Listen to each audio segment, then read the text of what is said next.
চোখের দিকে চেয়ে তোমরা সবাই আমার মেয়ের জন্য এসেছো, ওই জন্য আমি আজ তোমাদের কাছে সামনে এসে দাঁড়িয়েছি। আমি চাই তোমরা সবাই সবাই তামান্নার মা আব্বুর পাশে থাকো, আর তামান্নার খুনিদের, তামান্নাকে যারা বাঁচতে দেয়নি, ছোট্ট তামান্নাকে, সেই শয়তানদের শাস্তি সারা জীবনের জন্য, তাদের কারাদণ্ড, ফাঁসি, এটাই চাই। আর সবাই তোমরাই, এটাই আমি শপথ করছি যে যতদিন না ওই শয়তানদের শাস্তি হচ্ছে, আর যেমন কারাদণ্ড হচ্ছে, ফাঁসি হচ্ছে, ততদিন আমি এই লড়াই চালিয়ে যাব, আমি এক পা পিছাবো না।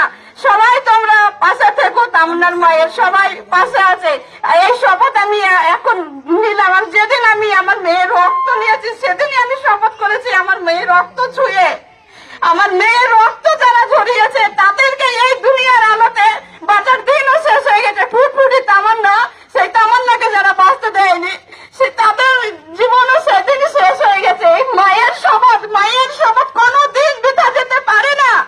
তার জন্য সবাই তোমরা সবাই পাশে থাকো, আর সবাই কোনো শাস্তি দেখো হয় ওই শয়তানদের।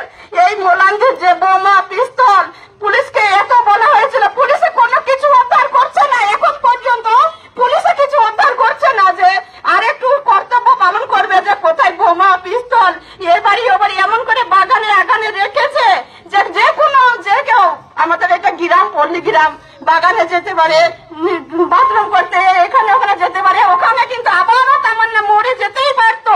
তো ওগুলো পুলিশের গাফিলতির জন্য পুলিশে ওগুলো কোনো উদ্ধার করার কোনো নেই। বাইরে যে শয়তানরা, ক্রিমিনালরা গিজ গিজ করে ঘুরে